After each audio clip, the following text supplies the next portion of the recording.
Hello Saurabh और ख्याति, कैसे हैं आप? बस बढ़िया है। बड़ी आप बताइए। एकदम अच्छा। बढ़िया। सौरभ, में एक सवाल था आपके लिए। अगर हम्म। पब्लिक पॉलिसी की किताब एक ग्राफिक नॉवेल या कार्टून के रूप में होगी तो आप पढ़ेंगे क्या? हाँ, मैं तो जरूर पढ़ूंगा यार, मुझे तो बहुत पसंद है ग्राफिक नॉवेल्स, और हिंदुस्तान में बहुत कम भी होती हैं, तो हम्म। मैं तो जरूर पढ़ूंगा। अच्छा, तो ख्याति एक लिख रही है तो आप पहले कस्टमर मिल गया हमको एक। कोई चलिए, ना कोई बकरा तो बकरा खरीदेगा। बकरा एकदम है। हाँ, हाँ, प्रणय ने ये नहीं बताया कि प्रणय को ऑथर है। हाँ, हाँ। ठीक है। तो मतलब मुझे तो आता नहीं है कुछ तो, पर हम लोग ख्याति को थोड़ा आइडियाज दे रहे हैं और ख्याति तो पूरा डिजाइन कर रही है। तो लेकिन मैंने इसलिए ये पूछा सौरभ, क्योंकि ग्राफिक नॉवेल्स भारत में इतने प्रचलित नहीं है अडल्ट्स के लिए, है ना? हम्म तो बिल्कुल, ग्राफिक नॉवेल्स भी, इन जनरल एनिमेशन भी, एनिमेशन वगैरह भी कैटेगरी, लोगों को लगता है ना ये बच्चों का कार्टून देखने वाली चीज होती है ना। हाँ, तो कार्टून नाम से लोग सोचते हैं ये बच्चों वाली चीज है, हास्यास्पद ही चीज है, उसमें कुछ सीरियस चीज हो भी नहीं सकती है। तो अगर कोई सीरियस, जैसे अब तुमने बोला इसलिए लोग ऐसे ग्राफिक नॉवल टाइप का वर्ड यूज करते हैं थोड़ा सीरियसनेस हाँ, दिखाने के लिए, है, तुम कॉमिक नहीं हाँ बोलोगे। हाँ, हाँ, हाँ, पब्लिक पॉलिसी कॉमिक ही है वैसे। तो ख्याति, हम हाँ। लोग इस विषय पे क्यों बात कर रहे हैं आज? हाँ तो आज हम ना एक बड़े इंटरेस्टिंग गेस्ट से बात करने वाले हैं जिनके काम ने मेरे काम को भी काफी सारा इन्फ्लुएंस किया है। तो जैसे कि हम लोग बता रहे थे कि हम लोग एक मानते हैं कि इंडिया में ज्यादातर कॉमिक्स ऐसे बच्चों के लिए लिखी जाती हैं, राइट? तो एज एन अडल्ट मैं काफी कॉमिक्स पढ़ती थी, लेकिन मैं ज्यादातर जो कॉमिक्स पढ़ती थी ऐसे ज्यादातर वेस्टर्न आर्टिस्ट ने बनाई हुई थी जो उनकी दुनिया पोर्ट्रे कर रहे होते, राइट? तो एक बार में एक ऐसे आर्टिस्ट का काम मैंने देखा जिन्होंने एक कॉमिक बनाई थी हरिशंकर परसाई के ऊपर।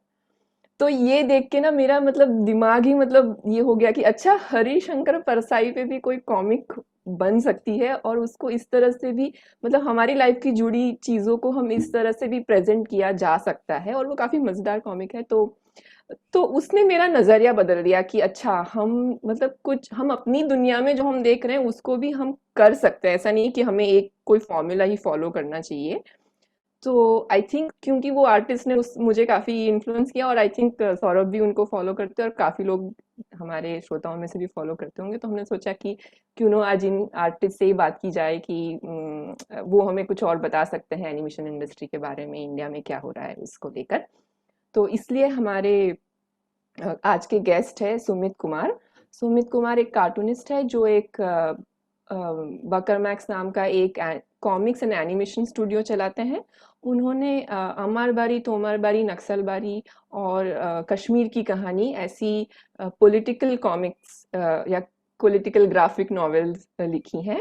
अम, वो क्योंकि भारत के परिप्रेक्ष्य में कहानियां बनाते हैं, तो आई थिंक वो सही रहेंगे हमें ये इस विषय पे और जानकारी देने के लिए। तो स्वागत है सुमित आपका पुलियाबाजी में।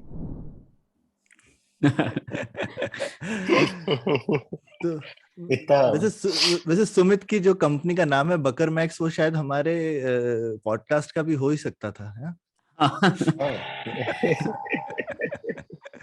ये बिल्कुल। कैसे नाम रखा तुमने सुमित, बकर मैक्स? मैं मेरी एक फ्रेंड है। हम लोग एक बार जा रहे थे गाड़ी में, और जाते जाते आई थिंक मैंने कुछ ऐसे जोक मारा, और उस वो भी हंसी, मैं भी हंसा, और हमने बोला ये तो बहुत ज्यादा ही बकर हो गई। तो हम्म, मतलब ये मैक्सिमम बकर हो गए थे, तो बकर मैक्स हो गया। तो हम्म वो वर्ड सॉर्ट ऑफ एक दिमाग में रहा। फिर बाद में मैं कुछ बना रहा था, लाइन ऐप के लिए स्टिकर बना रहा था। तो वो बनाते बनाते भी मेरे दिमाग में वो आया, तो उसको मैंने वन ऑफ द स्टिकर्स भी बनाया। फिर उसके बाद जब मुझे वेब कॉमिक अपनी शुरू करनी थी, तो मैंने कहा यार ये वर्ड ठीक है, ये वर्ड यूनिक है, ये वर्ड परफेक्ट है। मतलब मुझे लगता है कि मैं, अगर मेरे को अपने काम को डिफाइन करना है और एक जो चीज है जिसके लिए मैं पूरे टाइम कमिटेड हूँ, तो वो बकर मैक्स ही होगा। और हमने बस वो वर्ड लिया, और उस समय मतलब कोई इंटेंशन कुछ ऐसा नहीं था कि कितना बनेगा, कहाँ जाएगा, नहीं जाएगा, बस मस्ती मस्ती में यूज कर लिया। तो कितने कितने साल से कर रहे हैं सुमित ये? आ, ये तो ऐसे थाने में पुलिस वाला पूछता है। वैसा नहीं, कितने सालों से कर रहे हैं ऐसा है। हाँ। तो दो पूरा करियर तो मेरा 2000 आई थिंक 6 से चालू हुआ था। और फिर उसके बाद करते करते करते करते I think Bakarmax as a web comic मैंने 2000, पहली बुक मेरी 2011 में छपी, पहली ग्राफिक नॉवल कॉमिक। उसके बाद 2015 में दूसरी छपी, 2014 में बकर मैक्स को मैंने शुरू किया था as a web comic.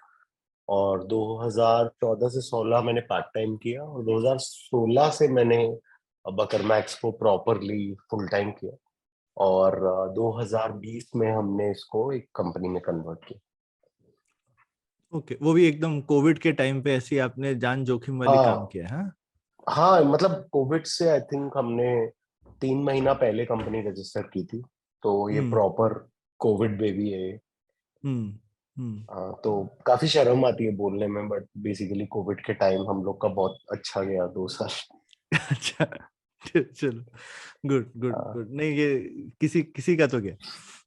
Content काफी लोग ज्यादा कंज्यूम करने लगे थे ना उस समय, क्योंकि सब घर में थे, तो आई हाँ, थिंक कंटेंट वालों का काम काफी अच्छा चला उस टाइम पे। कंटेंट भी साथ में, मतलब ये था कि एक तरीके से आप कह लो, एक, क्योंकि मैं पहले से यही लाइफ जी रहा था।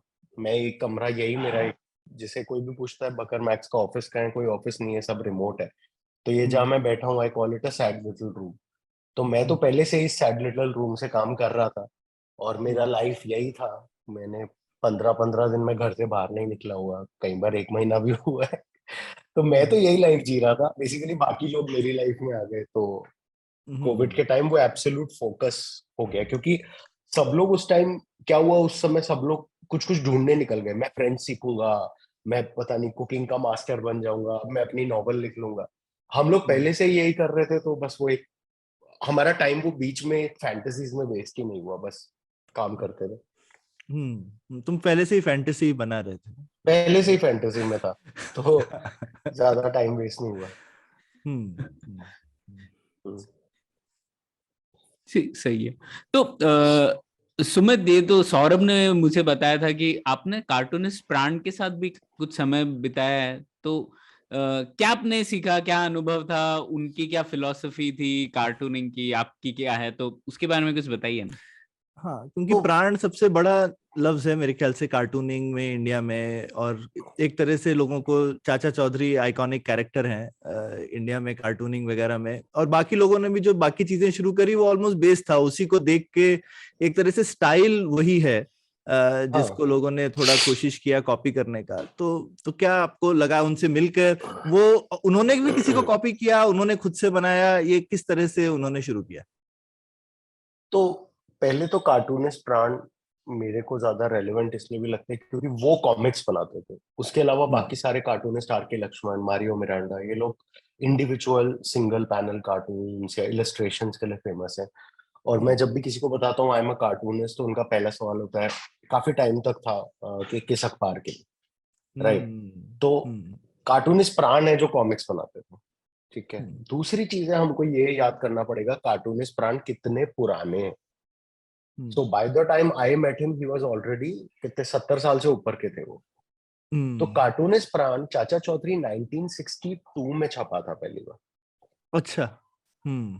पहली publication Chacha Chaudhary, the first time ही अपीयर्ड, वो था लोटपोट में एज अ कैरेक्टर छपा था चाचा चौधरी। और वहां कुछ कंफ्यूजन हुआ लोटपोट और उनके बीच में, और जब उन्होंने अपना खुद से छापना शुरू किया तो एक्चुअली कोर्ट केस भी चला था 10 साल का कि चाचा चौधरी किसकी आईपी है। उसके अलावा तो पहला पुराना है।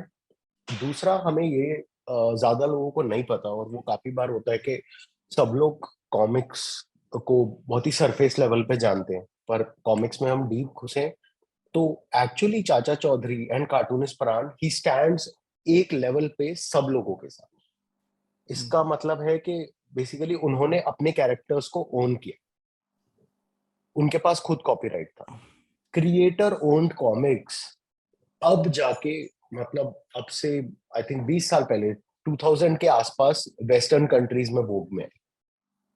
उससे पहले मार्वल डीसी सब ओन करता है ना सारी कॉमिक्स जो छप रही है। इंडिविजुअल कॉमिक्स छोटी हैं बहुत, बट इंडिया की सबसे बड़ी कॉमिक उसका कार्टूनिस्ट ओन करता है। उसके साथ उनका एम्बिशन इतना बड़ा था कि किंग फीचर सिंडिकेट जो है वो कॉमिक स्ट्रिप्स को डिस्ट्रीब्यूट करता है पूरे वर्ल्ड में, राइट। यहाँ इन्होंने जब अपनी कंपनी चालू की, उन्होंने उसका नाम रखा प्रांस फीचर्स। इसका मतलब वो अपने अलावा और लोगों का काम भी छापना चाहते थे। तो इस सब का एक पीक है, and if you have a second let me just quickly show you, one second.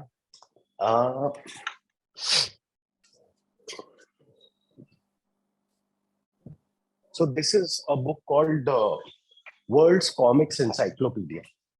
This has all the comics in the world, right? And if you look at it, it has Chacha Chaudhary here on the cover, right next to अरे वाह, Tintin. Nice. And you वाह। can't identify a lot of these characters. Some of these you can, but you have Chacha Chaudhary on the cover. बिल्कुल, That is the right next to Asterix. Asterix है, सब है, हाँ, बहुत This is the value of his work. बढ़िया। And वो पूरे world में सारे कॉमिक्स कन्वेंशंस में जाते थे, वर्ल्ड के सारे कार्टूनिस्ट से ग्लोबल ट्रिप्स लेते थे हर साल। कभी ऑस्ट्रेलिया गए, वहां के कार्टूनिस्ट से मिलकर आए। सो ये जो, और ये बहुत बड़ी चीजें हैं जो लोगों को नहीं पता है, हम उनको बहुत छोटे में खत्म कर देते हैं। तो मैं कैसे मिला, मैं सॉरी, मैं वो बहुत फैन बॉय हूँ, मैं से घुस गया उनकी पूरी स्टोरी में। नहीं अच्छा लग रहा है हमें सुन के और भी। हाँ तो मेरा कैसे हुआ कि बेसिकली मैं अपने हॉस्टल की दीवार पे ड्राइंग करता था कमरे में, दीवारों। तो किसी ने आके बोला कि उस टाइम, क्योंकि मैं दलित हूँ, तो हमारे पास गोल्डन टिकट, तो यूपीएससी तो देना ही है। तो यूपीएससी का मैंने सेकेंड ईयर में इंजीनियरिंग की तैयारी करना शुरू ही किया था। और मैं किसी ने आके बोला, यार दीवारों पे इतना कुछ तुम ड्रॉ कर रहे हो, इतने जोक्स मारते रहते हो, कार्टूनिंग ट्राई किया है? मुझे आइडिया ही नहीं था। तो न्यूज़पेपर में देखा हर जगह एनिमेशन के कोर्सेज थे, 3D एनिमेशन का ज्यादा, कहीं भी कार्टूनिंग का नहीं था। और फिर मैंने देखा एक छोटी सी एड थी जिसमें चाचा चौधरी बना हुआ था।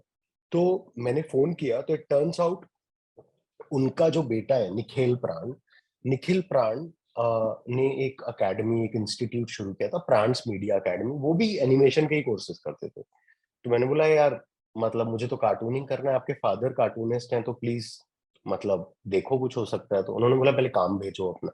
तो जो भी उस टाइम की क्रूड ड्राइंग्स थी मैंने भेज दी। उन्होंने बोला, ठीक है, 2 महीने का एक कोर्स कर देंगे हम राज कॉमिक्स से किसी को बुलाएंगे जो तुम्हें थोड़ा बहुत बेसिक सिखा देगा। और तुम बेसिकली अगर तुमको जमता है, इतने इतने पैसे लगेंगे।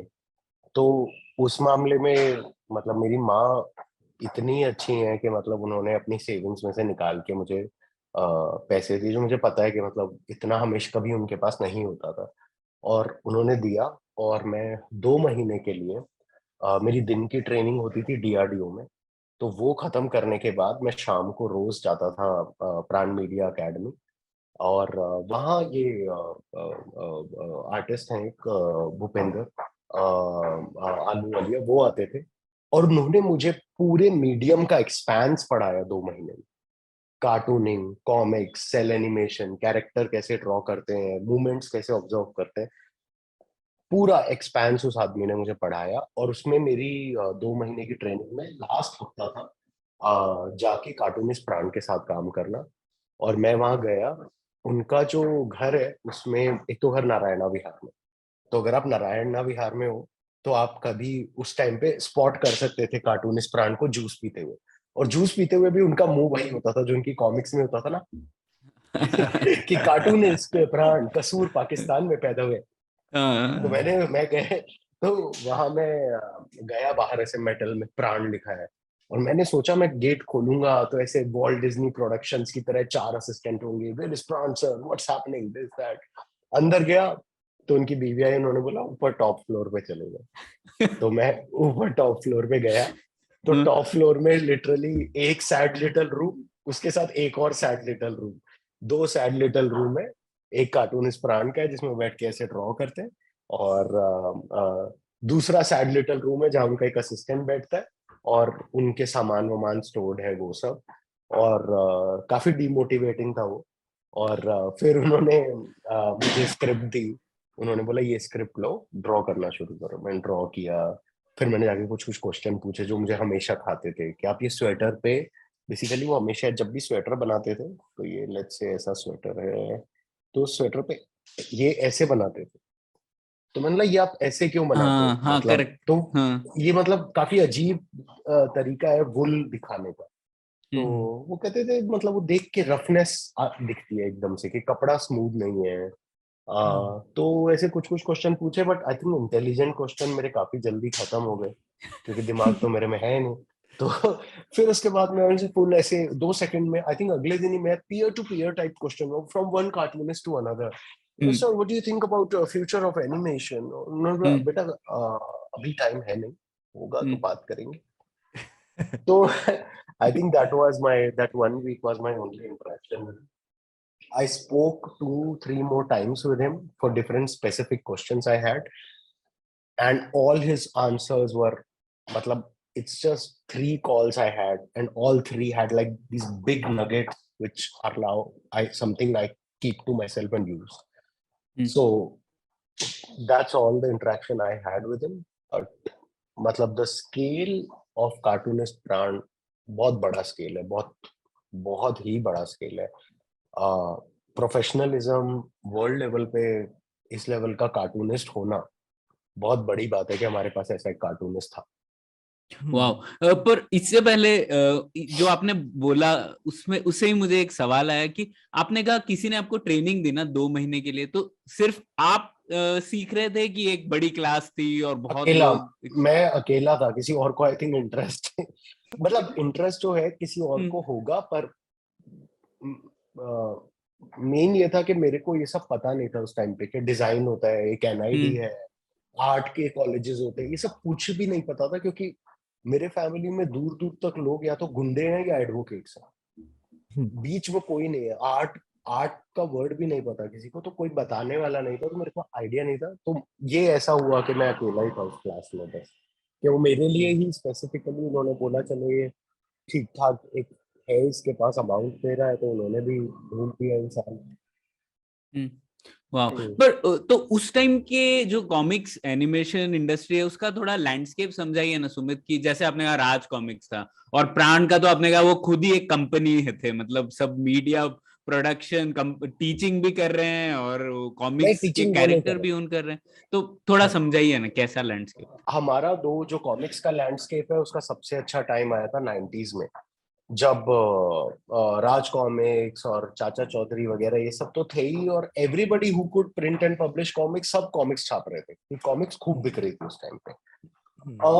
उस टाइम पे जो एक क्लासिक मिस्टेक उसने किया, जो उस टाइम पे हम उसको इंडस्ट्री कह सकते हैं, उसने किया कि उन्होंने बस कुछ ऐसे कॉमिक्स बनाने पे फोकस नहीं किया जहां परस्यूट बेचने से ऊपर हो। वो काफी 90s के बॉलीवुड टाइप स्टाइल में फंस गए, और उन लोगों का वो परस्यूट नहीं रहा। उन्होंने आर्टिस्ट में थोड़ा, जिसे कहते हैं ना, इन्वेस्ट करना, प्रमोट करना, वो थोड़ा कम रहा। कुछ ऐसे एरर्स हुए जिसकी वजह से वो मोमेंटम एकदम सडनली क्रैश किया, और वही सेम टाइम है जिसपे अरिजीत सेन अपनी पहली इंग्लिश की ग्राफिक नॉवल लिखता है, रिवर ऑफ स्टोरीज।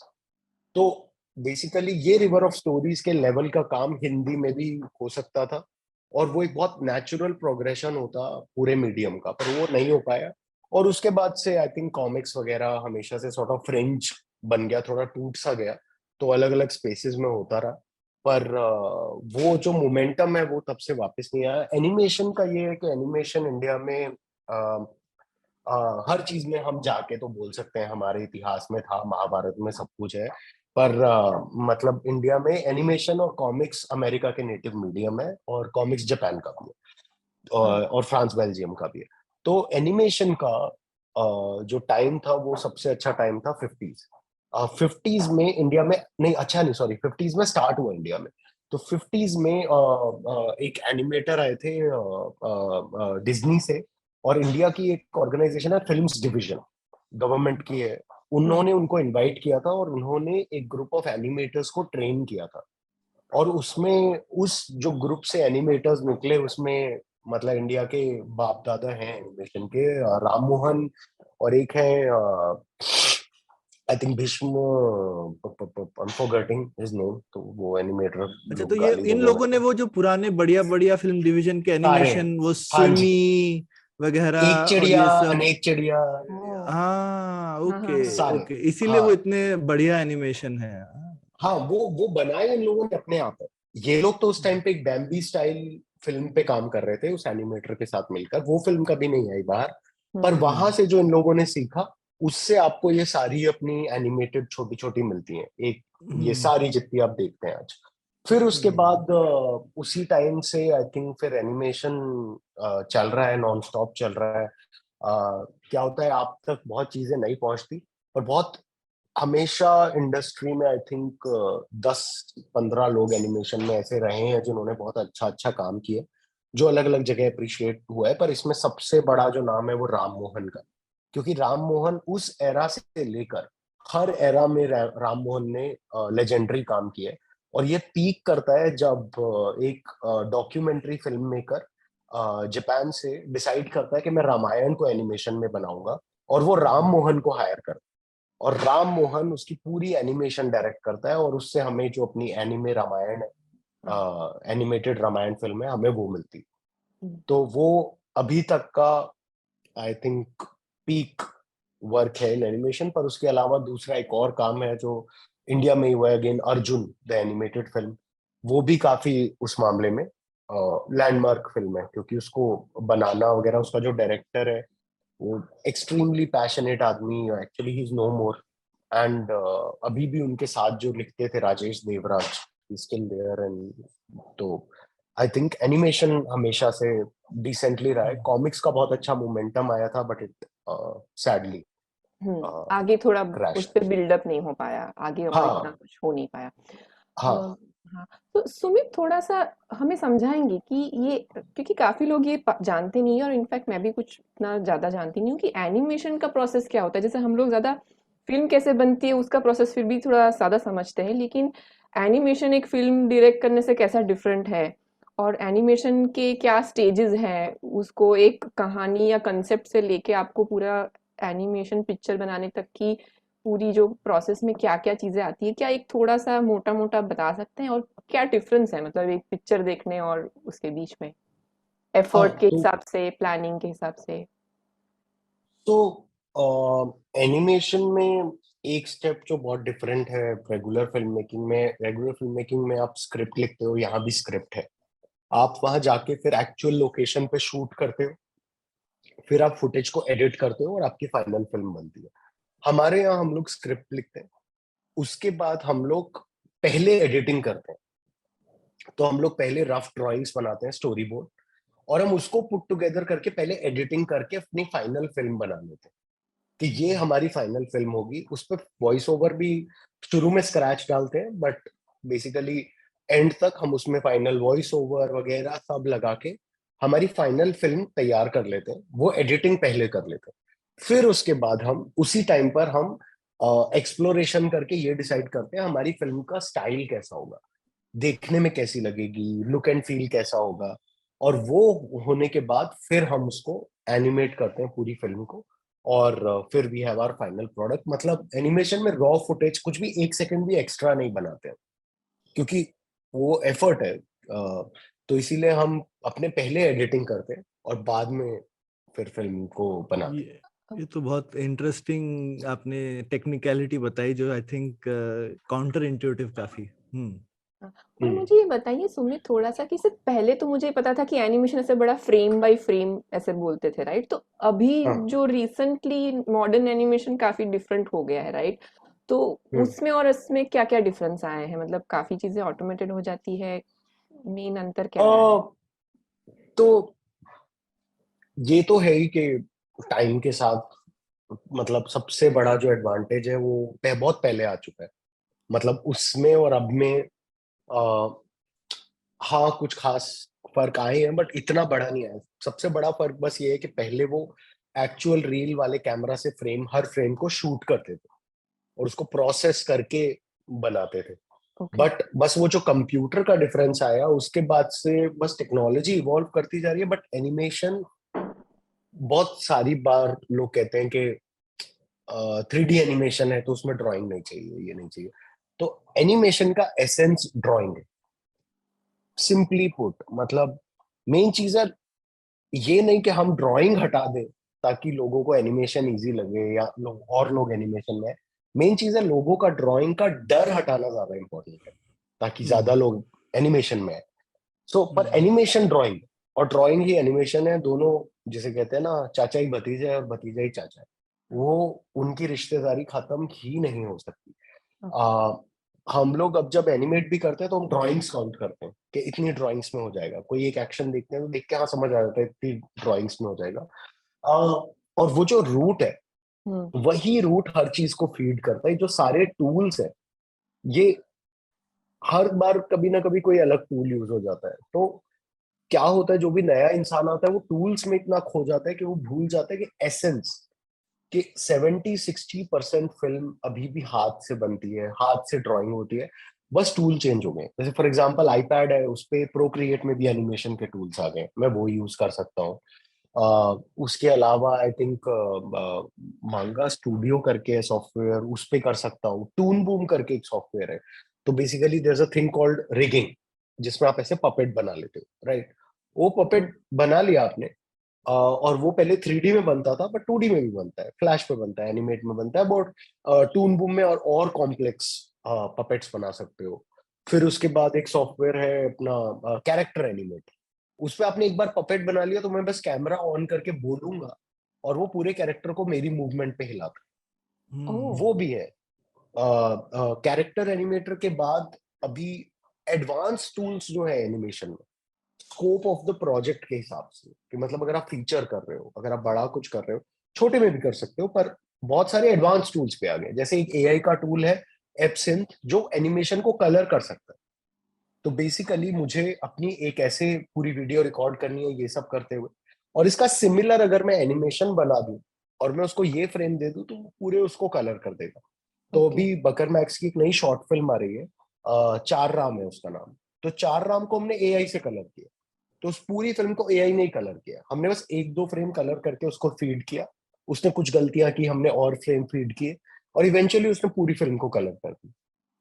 तो टूल्स बहुत है, बट हमेशा लोग वो टूल्स में खो जाते हैं। बट टूल्स का यूज भी स्कोप के हिसाब से होता है कि कितना बड़ा कितना छोटा प्रोजेक्ट है। ज्यादा इंपॉर्टेंट बार बार वही है कि जितना एक्चुअल ड्रॉ करना, जितना, क्योंकि यहाँ भी ब्रशेज हैं, फॉर एग्जांपल प्रोक्रिएट में वेट ब्रशेज हैं, वाटर कलर ब्रशेज हैं, वो आप तभी यूज करना समझ पाओगे अगर आपने एक्चुअली वाटर कलर यूज किया हो। वरना आपको पता नहीं चलेगा कि पानी कैसे डाइल्यूट करता है, वो उसको मिमिक कर रहा है। तो आपको ओरिजिनल आइटम ही नहीं पता तो मिमिक्री आपको समझ नहीं आएगा। तो वो जो एक्चुअल ग्राउंड वर्क है वो अभी भी सेम। सुमित, इसमें आपने एक फिल्म का नाम नहीं लिया जो बॉलीवुड से थोड़ी बड़ी फिल्म निकल आई थी, आई डोंट नो फ्लॉप हुई थी कि हिट, दिल्ली सफारी। तो वो भी एक आई मीन एटलीस्ट एक बड़ी कमर्शियल फिल्म निकली, लेकिन उससे कुछ ऐसा ट्रेंड नहीं चेंज हुआ। पता नहीं आप उसको उस फिल्म से को कैसे देखते हैं? वो थोड़े से बाहरी लोगों ने एक तरह से आके बनाई बेसिकली फिल्म। वो काफी लैंडमार्क फिल्म है क्योंकि उसमें उन्होंने दो चीजें की जो बहुत डिफरेंट थी। एक्चुअली बकर मैक्स के जो वाइस प्रेसिडेंट है अभी रचित, वो उसके क्रू में थे। अच्छा। हाँ, वो दिल्ली सफारी में एनिमेटर थे, बाद में उन्होंने मैनेजमेंट में शिफ्ट किया, बट वो उस टाइम पे एनिमेटर थे दिल्ली सफारी पे। दिल्ली सफारी ने दो चीजें बहुत यूनिक की थी। पहली चीज है, दिल्ली सफारी ने प्रोमिनेंट स्टार्स को वॉइस एक्टिंग के लिए यूज किया, जो एक बहुत वेस्टर्न कॉन्सेप्ट है, अभी तक यूजुअली किया नहीं था। और उसमें जो सबसे ब्रिलियंट एक्टिंग है वो गोविंदा की, कि गोविंदा एक एग्रेसिव बंदर का रोल कर रहा है। दूसरी चीज जो उस फिल्म ने की, वो फिल्म स्टोरी को सिर्फ ऊपर नहीं ले जाती, उसमें बहुत सैड मूवमेंट्स हुए। जैसे उस मूवमेंट में एक सीन है जिसमें एक शेर से वो मिलते हैं, एक टाइगर से मिलते हैं, वो जो स्टार्व कर रहा है पानी के पास, और वो बाकी जानवर उसको बोलते हैं अरे आप शेर हो, वो कहता है मैं शेर नहीं हूं, मैं बिल्ली हूं। और वो म्याऊ म्याऊ करने लगता है। क्यों? क्योंकि वो डरा हुआ है कि उसको मार दे। तो दूसरी चीज जो उन्होंने की था कि उन्होंने सेशंस ऑर्गेनाइज किए जहां स्टेज पे सारे एक्टर्स आए और उन्होंने पूरी फिल्म की स्क्रिप्ट रीड की। और एक्ट आउट किया पूरी फिल्म को, और उन्होंने उस पूरे के पूरे को शूट किया और अपनी एनिमेशन को उसको इंस्पिरेशन लेकर एनिमेट की। तो ये दो काफी यूनिक चीजें हैं दिल्ली सफारी की। As for changing trends, the thing is I think changing trends जब होना होता है तब होना होता है, वो इतना इजी नहीं है। और मतलब छोटी छोटी चीजों पे, मतलब एक फिल्म अगर नहीं चली, वो ठीक है उस टाइम पे बहुत दिल टूटता है, पर हमें दिल छोटा नहीं करना चाहिए। जहां भी कुछ अच्छा बनता है वहां बहुत मेहनत करनी पड़ती है। तो ठीक है, मेहनत किया, नहीं चला तो एक और करेंगे। एटलीस्ट आपके पास वो पुराने वाले की लर्निंग्स तो हैं। तो मुझे लगता है काफी बार हर चीज में ही लोग बहुत जल्दी दिल छोटा कर लेते हैं, और इंडिया एज अ कंट्री को एक्सक्यूज बना लेते हैं कि इस वजह से नहीं चला, राइट। तो आई डोंट थिंक वो करने की जरूरत है। मतलब वो ठीक है, नहीं चली कोई बात नहीं, पर उससे जितने लोगों ने जितना सीखा उन्होंने आगे अप्लाई किया है।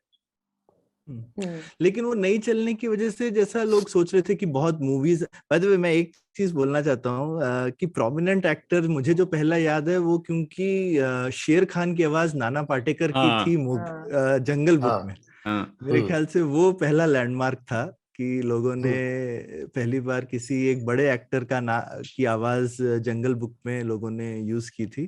पर बहुत लोग नहीं थे उसमें, फिर भी एक ही बड़ा बड़ा नाम था मेरे ख्याल से। और आज पर हाँ, बोलो क्या। सॉरी, मैं कह रही थी आज भी जंगल बुक अभी हम हिंदी में ही पसंद कर सकते हैं। मुझे नहीं लगता कि मैं इंग्लिश में जंगल हाँ बुक देख मतलब, के पसंद कर सकती हूँ। और खासकर उसमें मतलब गुलजार का लिरिक्स, विशाल भारद्वाज का म्यूजिक और ये सब जो है वो काफी बड़ी चीज थी। और वो जंगल बुक एक्चुअली डिज्नी वाला जंगल बुक है ही नहीं। हाँ, वो नहीं, एनीमे है, राइट? वो एनिमे तो जंगल बुक है। हाँ हाँ, जापानीज है वो। जापानीज टीम हाँ का है। हाँ हाँ। हाँ हाँ, सॉरी, आप बिल्कुल। कुछ पूछ रहे थे, सॉरी। हाँ नहीं, मैं यही कह रहा था, लेकिन वो तो आपकी ठीक बात है सुमित, कि लोगों ने दिल तो छोटा किया कि हाँ लोगों ने इतना बड़ा किया, फ्लॉप हो गई। तो अब लेकिन उसके बाद में लोगों की लगता है क्या कि आपको कि थोड़ी बड़े स्टूडियोज की हिम्मत टूट गई, अब आपके जैसे छोटे स्टूडियो बचे हैं इस जद्दोजहद में कि कुछ करेंगे इस पे हम लोग।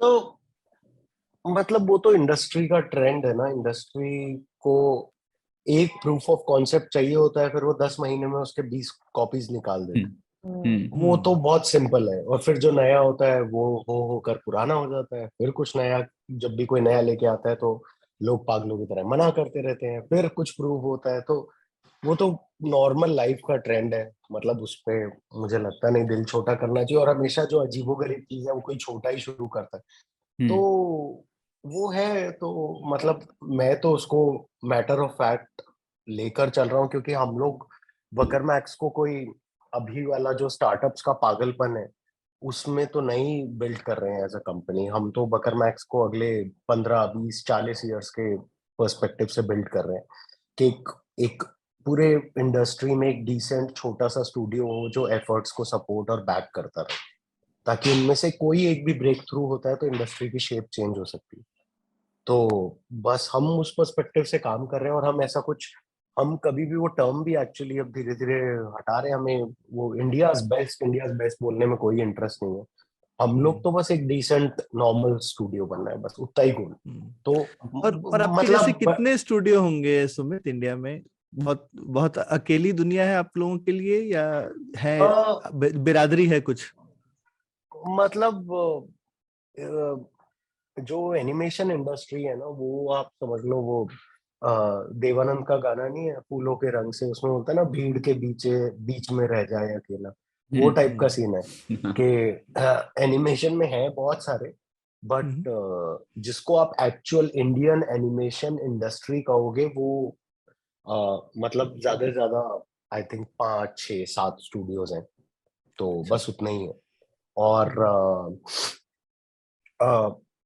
5 6 7 स्टूडियोज हैं, उससे ज्यादा नहीं है। एंड मतलब कॉन्फ्रेंस करेंगे तो कॉफी डे में खत्म हो जाएगी। हाँ, मतलब एक कैफे कॉफी डे बुक कर सकते हैं, उसमें खत्म हो जाएगा। बट तो उसमें दो एस्पेक्ट्स है। एक है कि जो ओरिजिनल काम कर रहे हैं, ओरिजिनल स्टोरीज पे काम कर रहे हैं, वो कम है। ज्यादातर या तो आउटसोर्सिंग का काम कर रहे हैं, और थोड़े बहुत है वो सिर्फ क्लाइंट वर्क कर रहे हैं। तो जो एक्चुअल ओरिजिनल स्टोरीज पे काम कर रहे हैं वो लोग कम है। But at the same time आपको ये भी समझना पड़ेगा और इसको कॉन्टेक्स्ट में लेना पड़ेगा कि बाहर भी जहां भी एनिमेशन हो रही है हर कोई पिक्सार नहीं है।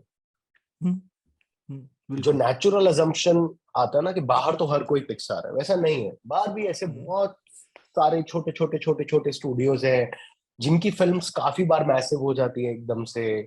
बहुत बड़े बड़े स्टूडियोज भी हैं इनफैक्ट जिनके ऑपरेशंस बहुत छोटे, राइट। वो स्टोरी सुन के लगता है कि बहुत इन्होंने, मतलब अगर मैं वर्ल्ड वॉर 2 की एनिमेटेड स्टोरी में तो मेरा पूरा टीम वर्ल्ड वॉर 2 नहीं है, राइट। और हमारा पूरा profession is about sad little rooms. तो चाहे कार्टूनिस्ट है वो भी छोटे कमरे से काम करता है, एनिमेटर जो है वो भी अंदर से काम करता है। एक्चुअली पूरे कोविड के टाइम पे हमारी पिच ही यही थी कि भाई तुम्हारी तो सारी शूटिंग वूटिंग बंद हो गई है, एनिमेशन तो कमरे से होता है, हम अभी भी लगे हुए हैं, राइट। तो एनिमेशन इज ऑलवेज छोटे छोटे कमरे, छोटी टीम्स, छोटे कॉर्नर्स। तो वो एक उसका नेचर है रादर देन लाइक हम एनिमे देखते हैं, एनिमे इतना मैसिव लगता है, इतना बड़ा लगता है, बट एनिमे बहुत क्रैम्प्ड कंडीशंस में बहुत अंडरपेड लोग बनाते हैं। तो I am just not justifying condition, मैं ये भी बोल रहा हूँ कि कंडीशन कहीं कहीं जगह बुरी अच्छी है, बट हर जगह पिक्चर ऑलमोस्ट इसके आसपास ही होती है कि छोटे छोटे स्टूडियोज है और कुछ बड़े स्टूडियोज होते हैं और so on and so fourth, ऐसे चलता रहता है। पर यही है कि मेरा यही, इसलिए मैंने ये सवाल भी पूछा कि लेकिन वॉल्यूम अगर खूब होगा, कंटेंट में हमेशा ऐसे ही होता है कि अप फ्रंट तो किसको पता होता है क्या चलने वाला है और क्या चीज पसंद आ जाएगी। खासकर पॉपुलर कल्चर तो कोई प्रिडिक्ट भी नहीं कर सकता है। तो अगर खूब सारा कंटेंट आए तो कोई चीज सक्सेसफुल हो जाना के चांसेस अच्छे होते हैं। पर हाँ। हिंदुस्तान से मुझे लगता है कि वॉल्यूम ही क्योंकि कम आता है, तो एक जिसको कभी कभी अंग्रेजी में बोलते हैं ना कि क्वांटिटी में भी एक क्वालिटी होती है, तो वो क्वांटिटी जो है वो ही मिसिंग है। मेरे को ऐसा फीलिंग आता है हिंदुस्तान से, जबकि आर्टिस्ट का टैलेंट और क्वांटिटी तो इंडिया में कम नहीं है मेरे हिसाब से, ना ही। और मुझे लगता है जो पहले एक थोड़ा सा खर्चीला काम भी होता था एनिमेशन बनाना, अब ये मॉडर्न टूल्स की वजह से नहीं आपको लगता है कि ये चीज थोड़ी सी अब अफोर्डेबल है प्रोडक्शन कॉस्ट्स के हिसाब से? तो एक तरह से और ज्यादा डेमोक्रेटाइज होना चाहिए इस तरह से कि और लोग बना सकें, प्रोडक्शन के वॉल्यूम और इंक्रीज होना चाहिए, पर ऐसा दिख नहीं रहा है। सो मेन चीज है अच्छा काम हो तो रहा है, पर वो अच्छा काम आप तक पहुंच रहा है नहीं पहुंच रहा, वो भी ये भी है। अपने आप में एक क्वेश्चन है। बिल्कुल। दूसरी चीज है, हम लोग जो आप टूल्स का कह रहे हो वो ठीक है कि टूल्स डेमोक्रेटाइज हो गए हैं और सोशल ऑनलाइन की वजह से पब्लिश करना भी इजी है। बेसिकली जो ये पूरा एक स्टोरी है ये अपने आप में एक फीडबैक लूप की तरह प्ले करता है। तो जो चीजें आप सोच रहे हो, एक यंग बच्चा जो शुरू कर रहा होता है वो भी यही सोचकर बहुत पहले हिम्मत हार जाता है, तो वो अटेम्प्ट नहीं करता और फिर यही सर्कल रिपीट होता जाता है और ये ऑलमोस्ट एक इविल सर्कल बन जाता है। तो मेन चीज है इसमें जो आप कह रहे हो ना कि वो अटेम्प्ट जितने ज्यादा होंगे कोई तो कुछ तो होगा। तो वही है, मतलब हमारी तो पूरी कंपनी का अटेम्प्ट वही है कि हम रादर देन एक परफेक्ट शॉर्ट फिल्म बनाए 5 साल लगा के, हम लोग छोटी छोटी स्टोरीज करते रहते हैं ट्राई, इन द होप्स कि कोई एक स्टोरी होगी जो कभी किसी को अच्छी लगेगी, ऐसा कुछ होगा। तो वही है। और मतलब सबसे ज्यादा सिंपल चीज है जो बार बार है कि वो पता नहीं कोई कोई ऐसा डर है कि मेरी कोई ट्रेन छूट जाएगी, जो हर जगह सबको है और अपेरेंटली यहाँ भी है कॉमिक्स में एनिमेशन में भी, कि उनको लग रहा है कोई ट्रेन छूट जाएगी उनकी। तो वो जो डर है ना, वो डर जो है वो प्रॉब्लम है और कोई प्रॉब्लम है नहीं। उनको तो लगता है कि यहाँ टाइम इन्वेस्ट करने से उनका आगे शायद उनको करियर इतने बनेगा कि मौके नहीं। नहीं बन पाएंगे उनके लिए, ऐसा लगता है काफी लोगों को। हाँ, और आपको ये सोचना चाहिए कि यार कितनी अच्छी प्लेइंग फील्ड है, कंपटीशन ही नहीं है। मतलब आप अगर बिल्कुल। It's like taking a walk in Mongolia, कि आप जाओ जो करने का मन है करो, ओपन फील्ड है, टूल्स ठीक ठाक है, एनिमेशन बनाने में इतना कोई जान नहीं लगती है। मतलब यू जस्ट सिट डाउन, आप अगर 6 महीने इंसान की तरह बैठकर काम करो। और एक तो इस देश में प्रॉब्लम है, मिडिल क्लास को अभी भी लगता है वो गरीब है।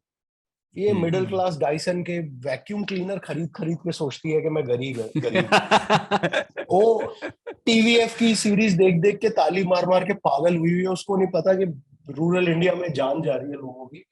वो तो माँ बाप भी अभी तक घबराते रहते, बेटा क्या होगा, सेफ्टी सिक्योरिटी।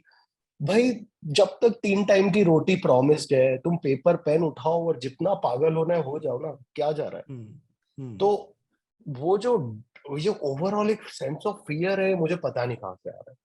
और ये आई थिंक हर बच्चे को, आई थिंक जैसे कहते हैं ना, अपने पेरेंट्स को और हर किसी को डिफाई करने की जरूरत है, और अपने मन से इन चीजों में घुसने की जरूरत है और बनाने की जरूरत है।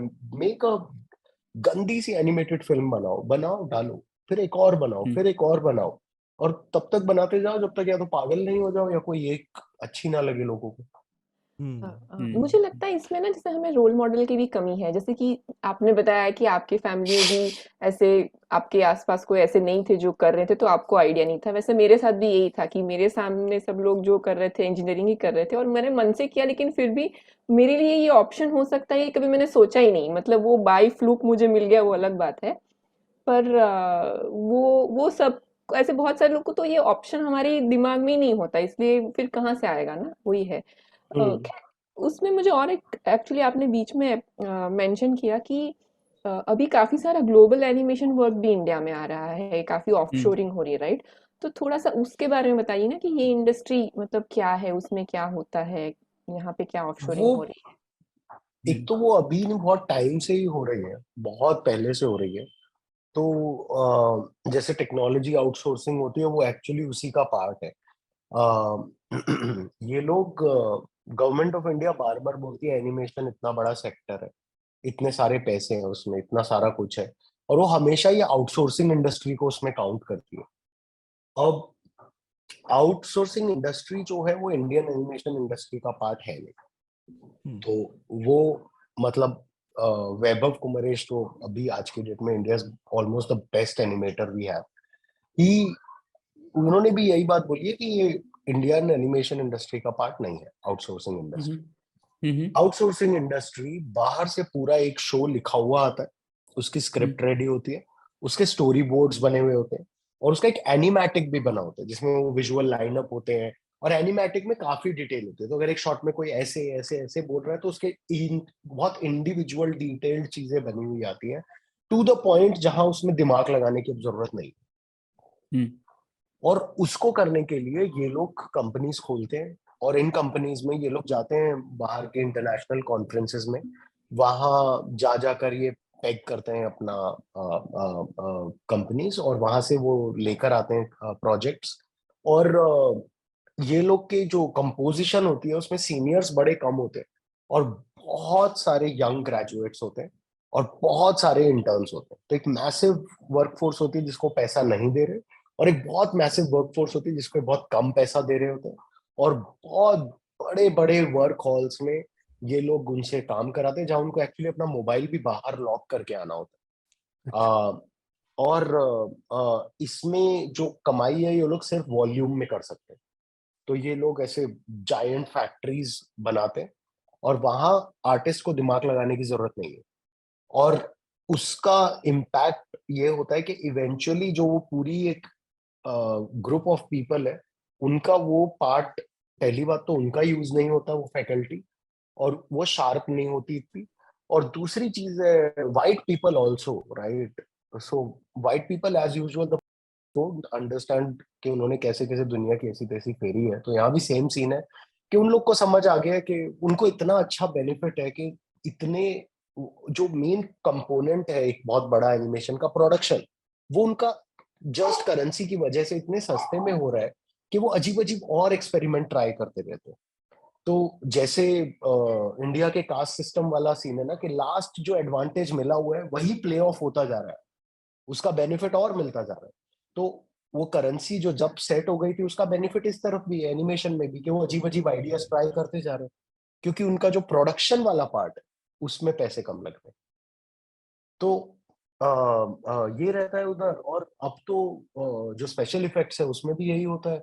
और ये लोग इसमें इतने एक्सपर्ट हो गए हैं इस पूरे प्रोसेस में कि उसको, कि अब पहले ये लोग बड़े चंक्स देते थे, अब ये इतने एक्सपर्ट हो गए, इन्होंने चंक्स को इतना छोटा कर दिया है कि अगर आपके पास 20 लोगों की टीम है तो आप एक मार्वल की फिल्म का, जो आपके ओटीटी पे रिलीज होगी डिज्नी प्लस पे, उस तक का सीन आपको मिल जाएगा इस इंडस्ट्री में, पूरी इंस्ट्रक्शंस के साथ वगैरह, और आपको बस वो खत्म करके देना है, छोटा सा सीन। तो क्योंकि वो सिस्टम बिल्कुल टिप टॉप बन चुका है, पक्का। बट उस सिस्टम तो में प्रॉब्लम ये है कि हमें कोई फायदा नहीं है इंडिविजुअली, मतलब हमें एज अ आर्टिस्ट अगर अपनी फैकल्टीज ग्रो करनी है तो उसमें फायदा नहीं है, और उसमें एज एन आर्टिस्ट भी आपको कम पैसे मिलेंगे। तो अगर आप आर्टिस्ट को करियर शुरू कर रहे हो तो वो तो नो गो जोन है, आपको जाना ही नहीं है उधर। तो सौरभ और सुमित, ये सवाल जैसे मैं कंपैरिजन ड्रॉ कर रहा था आईटी सर्विसेज के साथ ना, तो जैसे कि हर बात की शुरुआत पहले आउटसोर्सिंग से होती है, लेकिन फिर अब हम देख रहे हैं जैसे सॉफ्टवेयर के प्रोडक्ट्स भी लोग बनाना शुरू कर रहे हैं। अब मैं तो सेमीकंडक्टर स्पेस से आता हूँ, वहां पे भी अब प्रोडक्ट्स बनाना शुरू कर रहे हैं, लेकिन शुरुआत हुई थी इसी से, आउटसोर्सिंग से। फिर हम लोग एक ग्लोबल इकोसिस्टम का हिस्सा बने, टैलेंट जो एक की इंग्रेडिएंट है वो लोगों का कॉन्फिडेंस बढ़ा, और फिर वो अपनी चीजें शुरू करते हैं। तो ऐसा आपको नहीं लगता इस सेक्टर में भी होगा, या अगर नहीं होगा तो क्यों नहीं होगा? हाँ, इसमें और सुमित एटलीस्ट ये आईटी सर्विसेज में लोग बहुत बोलते थे कि अरे हिंदुस्तान में सिर्फ लो एंड काम ही होता है और इन लोगों को कुछ आता नहीं है, सब दिमाग वाला काम तो हम वहीं करते हैं, प्रोडक्ट मैनेजर्स यूएस में ही हैं। ठीक है, जैसे आपने बोला राइट, जो जो एक्चुअली सोच रहे हैं कि भाई क्या बनाना चाहिए, कैसे बनाना है वो देख लो तुम टाइप से। लेकिन हमारे यहाँ पे एक सिंकिंग लैडर थ्योरी होती है जो कि बहुत काम करती है, जिसमें ये होता है कि जब आप अपनी सीढ़ी का एक पहला पलड़ा किसी को दे देते हैं, उसके बाद में वो आदमी थोड़ी देर बाद दूसरे सिरे पे चढ़ता है, फिर तीसरे पे चढ़ता है, फिर चौथे पे चढ़ता है, और धीरे धीरे करके वो ऊपर आता ही जाता है, और आप अचानक से वर्ल्ड्स बेस्ट के साथ काम कर रहे होते हैं। एक ये भी एक आपको फायदा मिल जाता है, और लोगों को सीखने की एक नेचुरल भूख होती है। तो ऐसा भी नहीं है कि लोग सिर्फ माइंडलेस काम ही करेंगे ना, लोगों को अंदर से एक भूख तो होती है, लोग जानना चाहते हैं अच्छा ये कैसे हो रहा है, और धीरे धीरे कुछ लोग पहले जाते हैं, और इसमें समय लगता है, कोई अचानक से नहीं होता। ये मैं मानता हूं, जैसा कि अब हमने अचानक से देखा कि ठीक है कोई डिज्नी से आया था और उसने फिल्म डिवीजन के लोगों के साथ काम किया, अचानक से इतना बढ़िया सा आउटपुट निकला, तो ठीक है वो जल्दी से हो गया। यहाँ पे शायद चीजों को 20-25 साल लगते हैं होने में, एक जनरेशन पूरी लग जाती है या 2 जनरेशन भी लग जाती है, पर हम एटलीस्ट सॉफ्टवेयर में और सेमीकंडक्टर में तो ये देख रहे हैं कि ऐसा हो रहा है। और इसमें प्रणय एक और भी चीज है, काफी हिंदुस्तानी लोग सीनियर पोजीशंस में यूएस में थे जो वापस आ गए इंडिया, और वहां से आकर के उन्होंने ये कॉम्बिनेशन कर दिया, वो लोग वापस आए और नीचे वाला टैलेंट भी अवेलेबल था, और फिर दोनों ने मिलके यहाँ के लिए काम करने शुरू किए, ये काफी हुआ। एनिमेशन में मुझे आजकल मैं देखता हूँ ना, एंड टाइटल्स में बहुत सारे हिंदुस्तानी नाम दिखने लगे हैं, 10 साल पहले नहीं दिखते थे। अभी आजकल आप पिक्सार की, डिज्नी की मूवीज वगैरह देखो और एंड टाइटल्स अगर देखो, मैं हमेशा रुकता हूँ एंड टाइटल्स देखने के लिए, उसमें हिंदुस्तानी नामों की संख्या बढ़ती जा रही है पिछले 10 सालों में, पहले नहीं, एक भी नहीं दिखता था। ठीक है, तो वो मुझे मालूम नहीं कि वो नामों की संख्या, क्योंकि वो हिंदुस्तान से लोग काम कर रहे हैं इसलिए प्रोडक्शन टीम में है, या फिर वहां पे मेन टीम में हॉलीवुड में बैठे हैं इसीलिए है, वहीं के सेकंड जनरेशन यहाँ से लोग जो चले गए। तो इस संदर्भ में कैसा सोचते हैं आप सुमित? तो जो पहली चीज आपने बोली वो तो बिल्कुल ठीक है, एंड आई होप वो हो, राइट। दोनों चीजें कि सीनियर भी आए, जो एग्जिस्टिंग है वो भी ऊपर जाए, आई होप वो हो। एंड जैसे मैं कह रहा हूँ, मेरा तो अभी जिसे कहते हैं मैंने ज्यादा काम कॉमिक्स में किया है, फिर एनिमेशन में मुझे पता था पर काम रिलेटिवली नया है एज अ स्टूडियो। तो आई होप ये सब हो, मतलब मैं इसमें काम कर रहा हूँ तो मैं तो चाहूंगा ये हो, राइट। जो दूसरी चीज है कि वो जो नाम आ रहे हैं, वो नाम में अभी भी मोस्टली वही है कि इन लोगों ने परफेक्ट कर लिया है वो क्राफ्ट आउटसोर्सिंग का, तो वो मोस्टली उधर उस से वजह आ से रहा आ है रहे ना। हैं। हाँ, बहुत सारे यूरोपियन स्टूडियोज वगैरह हैं, उन सब ने अपने छोटे छोटे यहाँ स्टूडियोज भी ऑफ शूट्स खोले हुए हैं। अगेन बुरी चीज नहीं है, बट मेन जो चीज बार बार है वो ये है कि हम लोग इन सारे मीडियम में काफी बार भूल जाते हैं कि राइटिंग इसका बहुत इंपॉर्टेंट पार्ट है, स्टोरी इसका बहुत इंपॉर्टेंट पार्ट है। तो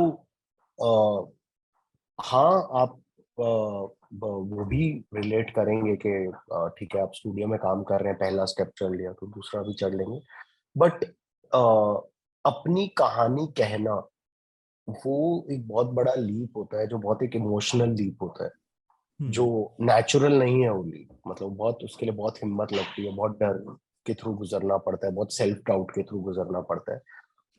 उसके लिए चाहिए कुछ लोग आपको मोटिवेट करें, कुछ पुश करें, और वो एक बहुत इंडिविजुअल जर्नी है, सब लोग की अलग अलग तरीके से होती है। बस मैं बार बार बस लोगों को जिससे भी मिलता हूँ, जिससे बात करता हूँ, उनको बस यही बोलता हूँ कि गो फॉर इट। तो अगर कोई आउटसोर्सिंग वाले इंडस्ट्री से भी उसे ओपनिंग मिल रही है, ऐसा नहीं है कि वो मेरी आंखों में मतलब स्टार वॉर्स का सिथ लॉर्ड बन गया। ठीक है, आप वहां से भी चालू करो, एज लॉन्ग एज आप अपनी कहानी तो बताओ यार।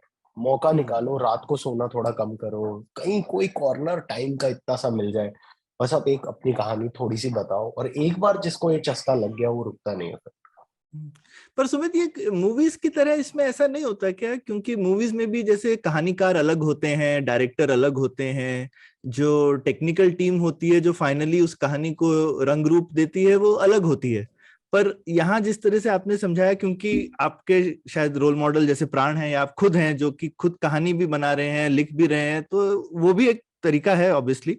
लेकिन जो ये मूवी इंडस्ट्री का फॉर्मूला है वो यहाँ नहीं चलता क्या, कि कहानी कहने की भूख किसी और की है, लेकिन वो फिर प्रोफेशनल डायरेक्टर अलग हैं, स्क्रिप्ट राइटर्स अलग हैं, स्टोरी बोर्डिंग वाले अलग हैं, कलरिंग वाले अलग हैं, और वो क्रू एक साथ बन के आए तो फाइनली एक रिस्क टेकर फाइनेंसर चाहिए तो कहानी सेट हो जाएगी फिर। तो ये कहाँ पे गड़बड़ हो रही है? तो दोनों अलग अलग हैं। तो कॉमिक्स जो है वो तो अकेला मीडियम है। तो मीनिंग के अच्छा। कॉमिक्स जो है वो उसमें दो तरीके से ही बनते हैं ऑब्वियसली, राइटर और आर्टिस्ट वाले ग्रुप्स भी होते हैं। जैसे अमेरिका को बहुत बहुत ज्यादा प्रोडक्शन करनी होती है, तो वहाँ क्या है, वहाँ हर स्टेप के लिए अलग इंसान है। तो फैक्ट्री हम्म। की तरह उन्होंने एक मूव सेट किया है, ऑल्दो फैक्ट्री के नेगेटिव कॉनोटेशंस नहीं, बट द सिस्टम कि एक बंदा राइटर है, एक पेंसिलर है, इंकर, कलरिस्ट, हम्म। हम्म। ऐसे इवन लेटरर भी एक है चीज को। तो अच्छा। वो है, बट मोस्टली जो कार्टूनिस्ट है उसका यही होता है, वो खुद ही सोचता है, खुद ही लिखता है, खुद ही बनाता है, वो पूरी पाइपलाइन खुद ही है। तो ये कॉमिक्स ऑल्सो एक मीडियम है जो पढ़ने वाला अकेला पढ़ता है, शेयर्ड मीडियम नहीं हम्म। है, वो हम्म। सिंगल है।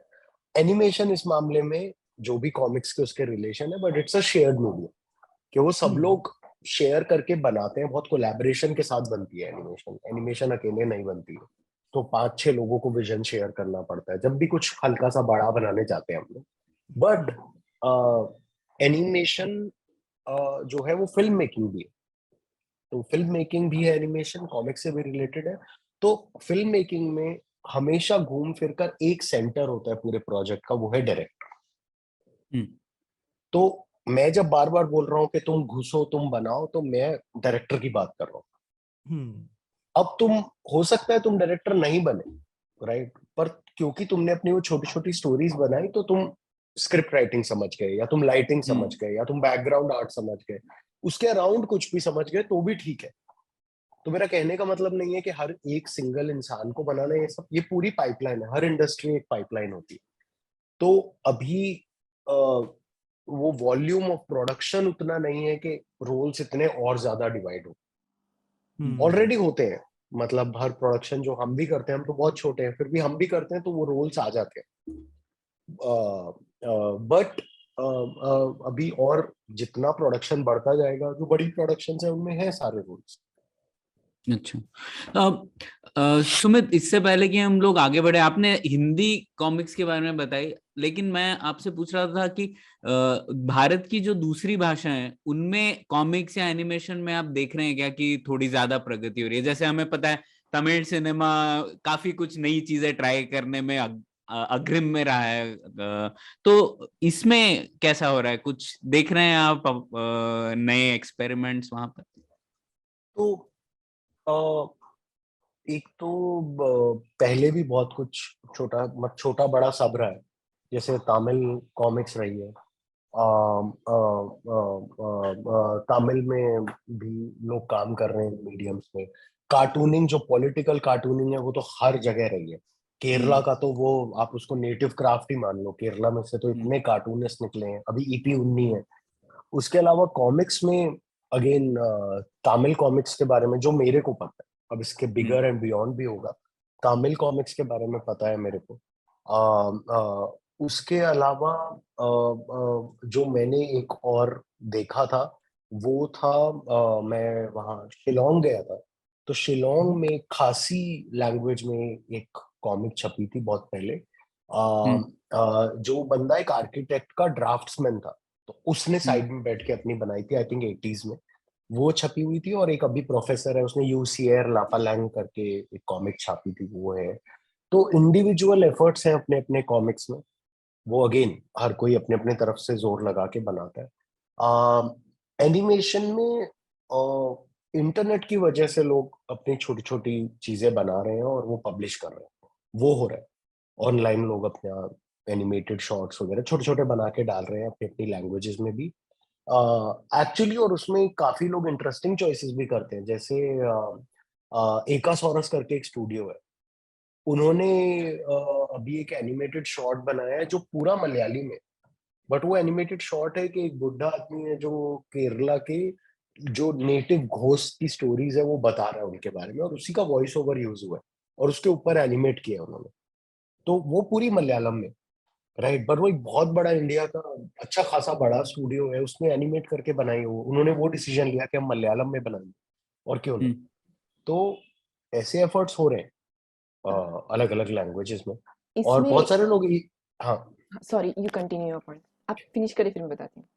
तो बस मैं ये कह रहा था कि अलग अलग लैंग्वेजेस में भी एफर्ट हो रहे हैं, बट साथ में ये भी याद रखना पड़ेगा, घूम के वो प्रॉब्लम भी होती है कि बहुत सारे लोग इंग्लिश में काम करते हैं। और उसका प्रॉब्लम यही है कि जो आपने बिल्कुल शुरू में बोला था ना, जैसे ही कुछ इंटेलिजेंट बात करनी होती है इंग्लिश में स्विच कर जाते हैं। और ये लोग खुद नहीं जानते कि अगर कॉमिक्स और एनिमेशन अमेरिका का नेटिव फॉर्म है, तो बॉलीवुड और सिनेमा इंडिया का नेटिव फॉर्म है। और अगर आप अपनी लैंग्वेजेस यूज करोगे तो मतलब बहुत एडवांटेज है उसका, जो मोस्टली मिस कर जाते हैं। आई थिंक बहुत सारे बैंड्स भी मिस करते हैं म्यूजिक सीन में, और आई थिंक बहुत सारे अलग अलग मीडियम से भी मिस करते हैं जब वो इंग्लिश लैंग्वेज की तरफ रेस करते हैं।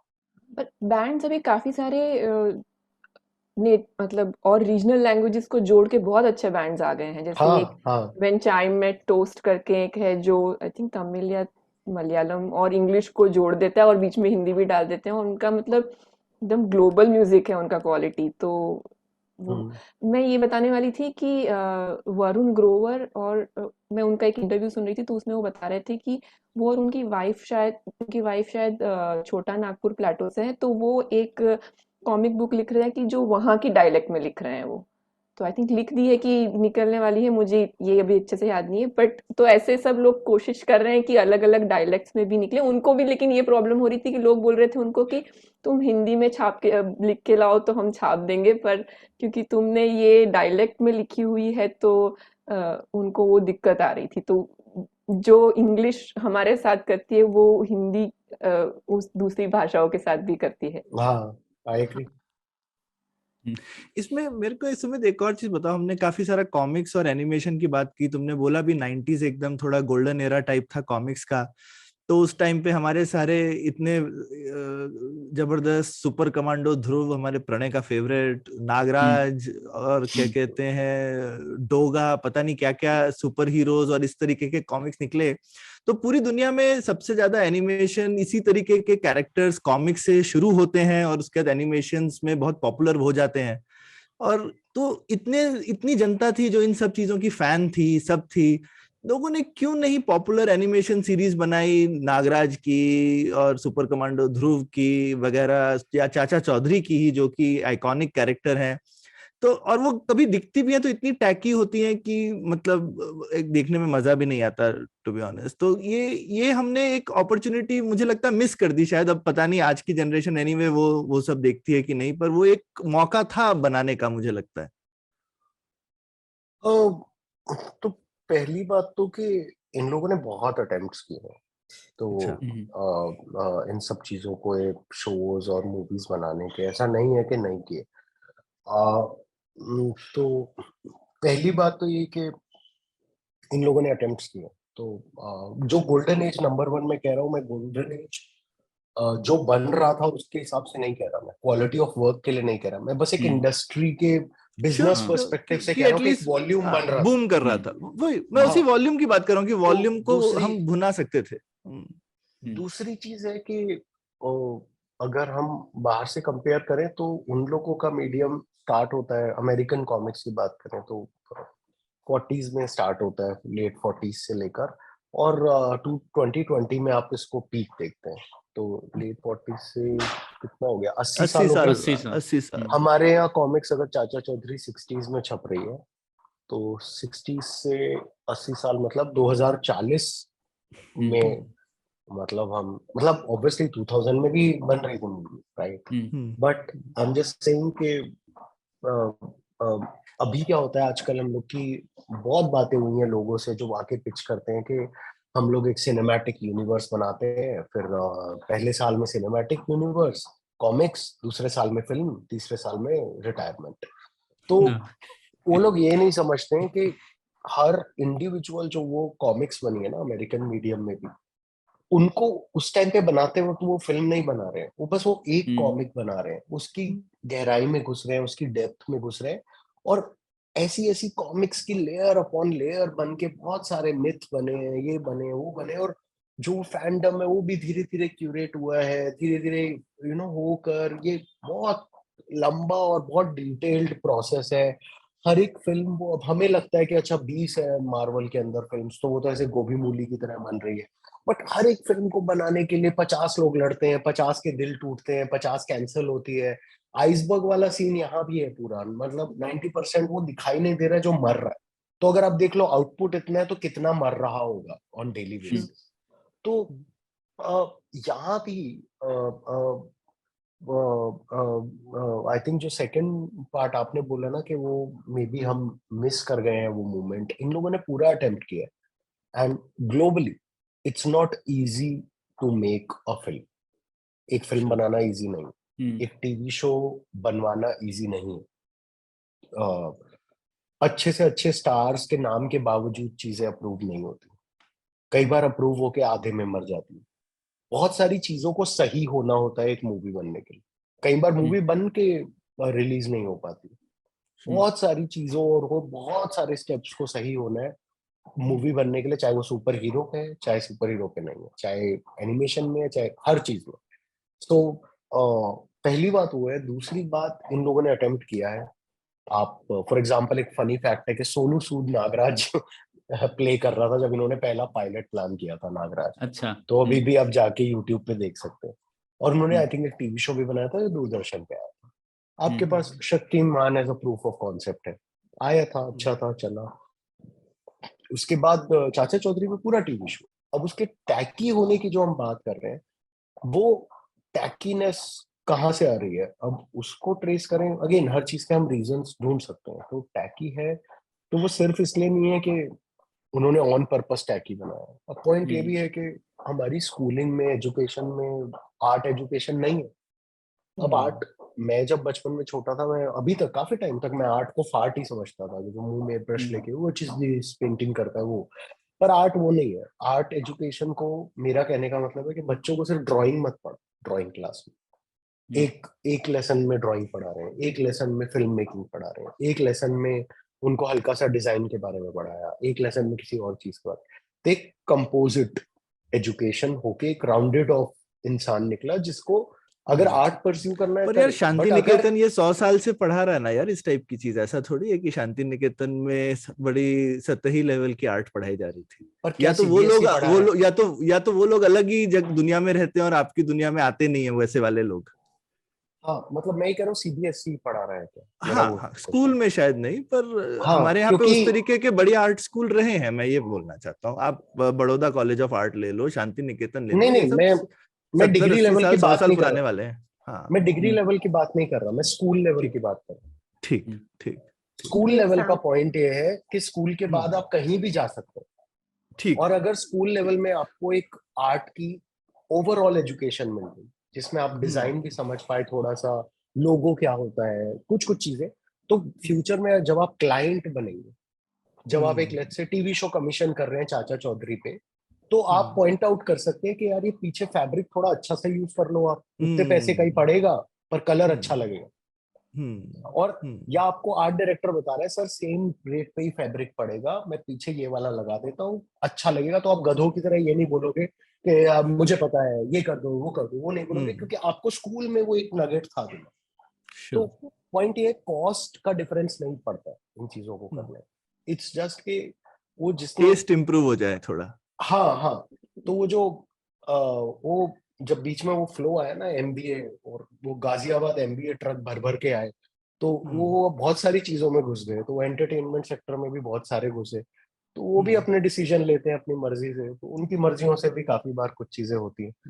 तो आपकी शिकायत ओवरऑल एस्थेटिक प्रोबेबली टेस्ट से है, जो कि is a cultural phenomena probably. ऐसा नहीं है कि वो एक आई मीन जो शायद एनिमेशन स्टूडियोज की या जो वहां पे आर्टिस्ट हैं सिर्फ उन्हीं की वजह से नहीं है, पर वो जो पूरी टीम का एवरेज लेवल उतना हाई नहीं था जैसा आपको लग रहा है बेसिकली। हाँ मे बी वो कई बार एवरेज नीचे मतलब चला गया। हो सकता है वहाँ आर्ट टीम में भी, क्रिएटिव टीम में भी, ऐसा नहीं है वो सब भी बहुत सारे लोग अच्छे होते हैं, क्या पता वहां भी हो। पर मैं ये कहने की कोशिश कर रहा हूँ कि कॉस्ट का डिफरेंस ज्यादा नहीं होता है अच्छे एस्थेटिक और बुरे एस्थेटिक में। बिल्कुल। हर चीज जो बनती है, हम लोग बनाते हैं सारी फिल्म्स वगैरह, जब वो पहली बार बनाते हैं ना, आपको कोने की टेप्स दिखती नहीं है। आप अगर हल्का सा फ्रेम इतना बढ़ा दोगे ना, आपको दिखेगा कितनी टेप चिपकाई हुई। मेन फोकस होता है जो चीज फ्रेम में है ना, बस वो सही निकल और वो निकल सकती है, वो बस बहुत अंदर का एक बेयर एस्थेटिक पे अगर काम किया हुआ है तो वो हो सकता है। और मैं खुद उस चीज का मतलब बहुत नया नया प्रोपोनेंट हूँ। मैं खुद आर्ट को बहुत एक इल्यूजन और एक फैंटेसी वाली चीज समझता था। आजकल उसकी वैल्यू समझ आती है कि बहुत छोटा सा आर्ट बहुत लाइफ को अच्छा कर देता है, अच्छा डिजाइन, अच्छा आर्ट। इसमें मैं थोड़ा एक अपना पॉइंट जोड़ना चाहती हूँ। मुझे लगता है जब हमारा ये पिछले 2 दशकों में ना हमारा आर्ट थोड़ा एक्सपैंड भी हुआ है, उसके साथ लेकिन हमारा मेन स्ट्रीम आर्ट में बहुत सारा फॉर्मूला बन गया है। तो आई थिंक लोगों को लगने लगा है, मतलब जो आर्ट आर्ट बनाते नहीं, मतलब जो मीडिया कंपनी जिसमें इसमें पैसा डाल रही है, वो अंडर एस्टिमेट कर रही है हमारी ऑडियंस को। उनको लगता है कि अगर ऐसे ही बनाया, क्योंकि देखो हमारे पहले अडेप्टेशन आप देखो, मालगुडी डेज का अडेप्टेशन देखो, उसकी एस्थेटिक कितनी मैच करती थी वो किताब के साथ, या व्योमकेश बख्शी का अडेप्टेशन आप देखो। अभी रिसेंटली तारक मेहता का जो उल्टा चश्मा चलता है, तो क्योंकि मैंने वो ओरिजिनल में पढ़ी है बचपन में, तो मैं हमेशा बोलती हूँ कि तारक मेहता को मतलब स्वर्ग में जहाँ पे भी होंगे उनको इतना गुस्सा आ रहा होगा उस अडेप्टेशन को देख के, कि क्योंकि उनका काम बहुत ही अच्छा है, मतलब मराठी में पुल देश पांडे या उतने ऐसा उनका काम है, और उनको उनकी एस्थेटिक इतनी गलत तरीके से प्रेजेंट की गई है कि वो मतलब वो प्रोडक्शन ही खराब है, मतलब वो कुछ और ही आत्मा ही उसकी निकाल दी गई है। तो मुझे लगता है इसमें उसको पब्लिक ज्यादा लोग देखें, ये बनाने के लिए उन्होंने उसको अंडर एस्टिमेट करके बनाया है। मुझे लगता है वो इस ओरिजिनल एस्थेटिक के साथ भी उतना अच्छा अपीलिंग था, क्योंकि वो बूढ़े भी पढ़ते थे और छोटे बच्चे भी पढ़ते थे वो किताब, उनकी वो कॉलम। तो उसके पास वो सोल था, लेकिन उन्होंने वो सोल निकाल दिया है, वो सिर्फ नाम रखा है और बाकी चीजें पूरी रिप्लेस कर दी है। तो आई थिंक वो हमारा जो मीडियाइजेशन हो गया ना, जो ये आर्ट जो बना रहे हैं मीडिया वाले, तो वो थोड़ा सा ये कर रहे हैं। उसी का कॉमिक वर्जन भी, एनिमेटेड वर्जन भी है नेटफ्लिक्स पे, बाय द वे। हाँ तो हाँ। तो वो देख के मुझे थोड़ा सा अच्छा नहीं लगा। मुझे लगा कि अरे नहीं, तारक मेहता ये पसंद नहीं करेंगे। हाँ, जैसे आई मीन हमारे एग्जाम्पल है कि शायद सबसे famous comic cartoon character India में छोटा भीम है। लेकिन उस छोटा भीम में ठीक है, वो एक तरीके का उन्होंने कोशिश की है पौराणिक वगैरह कुछ लेने की, पर उसमें ना पौराणिक एसेंस है और ना ही मॉडर्न है। वो कुछ आसपास ऐसी खिचड़ी है जिसमें स्वाद नहीं है, ऐसा मुझे लगता है। पर बच्चों को पसंद है मेरे ख्याल से, लैक ऑफ चॉइस की वजह से शायद, या फिर शायद मेरा एस्थेटिक उससे मैच नहीं करता, पता नहीं।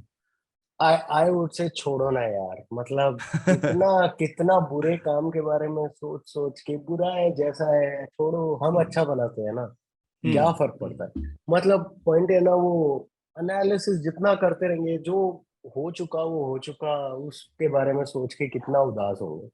वो बात ठीक। मतलब नया हाँ। वो उसको कूड़े में फेंकते हैं, नया फ्रेश पेपर उठाते हैं, नया ड्रॉ करते हैं, मतलब क्या जाता है। मतलब वो हो के आगे से कितना मिट्टी पाओ, मतलब ठीक।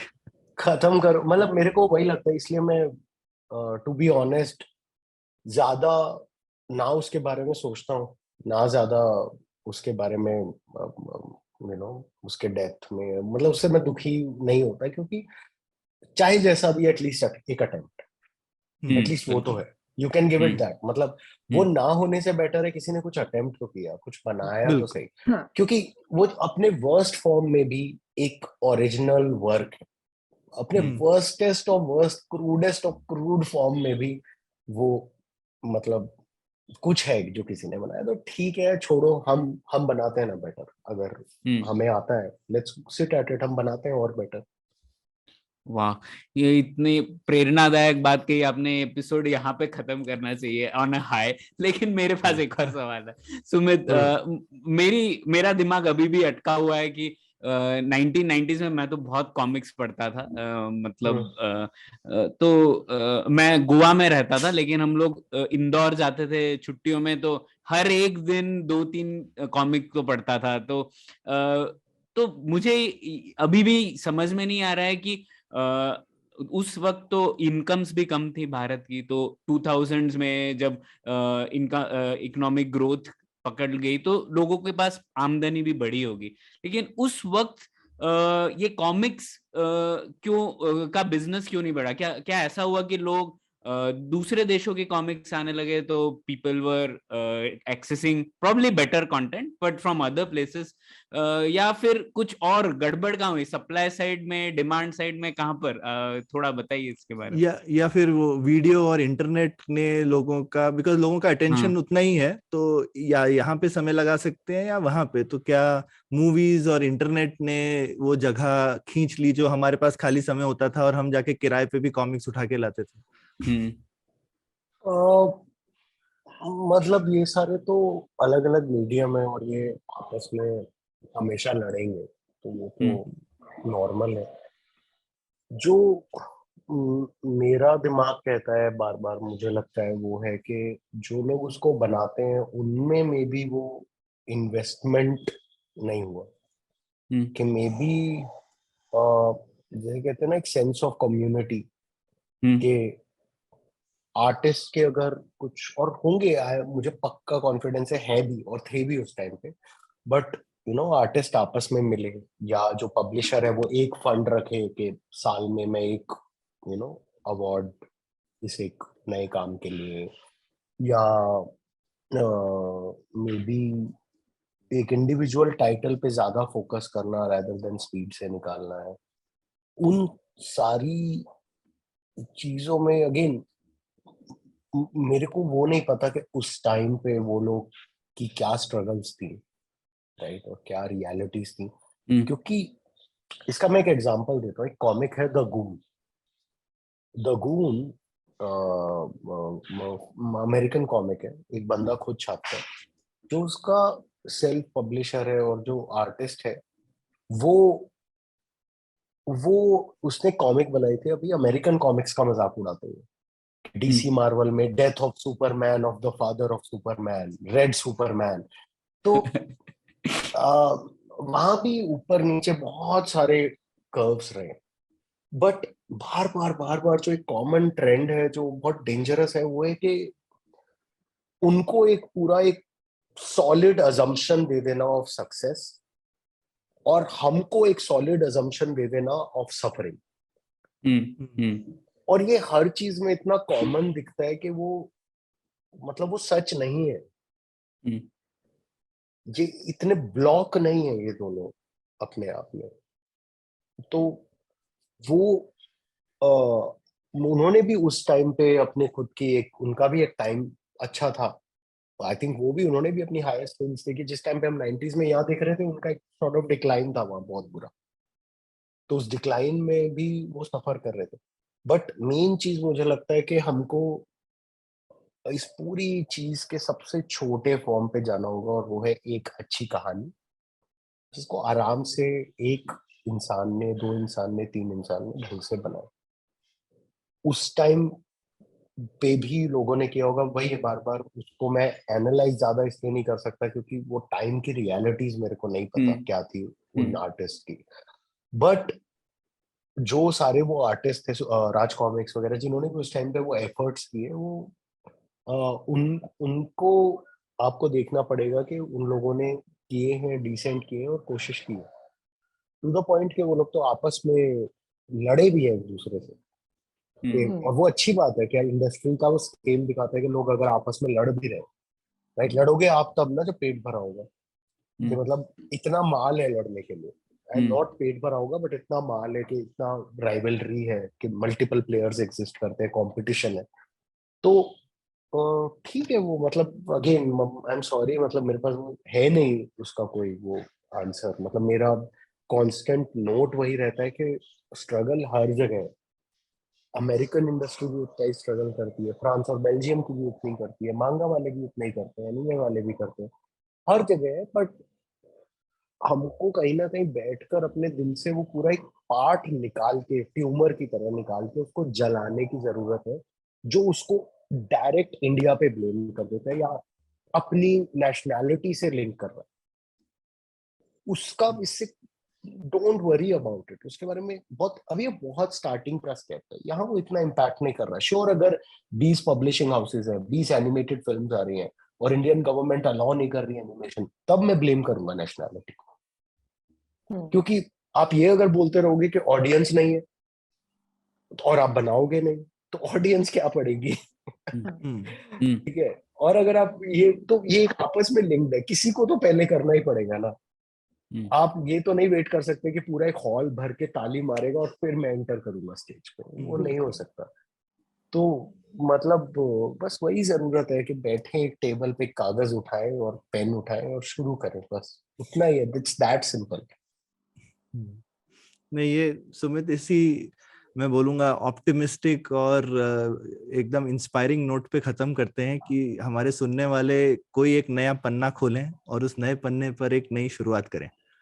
तो बहुत बढ़िया लगा मेरे ख्याल से, ये हमारे लिए तो बहुत नया था। आई होप हमारे श्रोताओं के लिए और हमारे देखने वालों के लिए, दोनों के लिए ये एक नई दुनिया का उनको एक हल्की सी झलक मिली।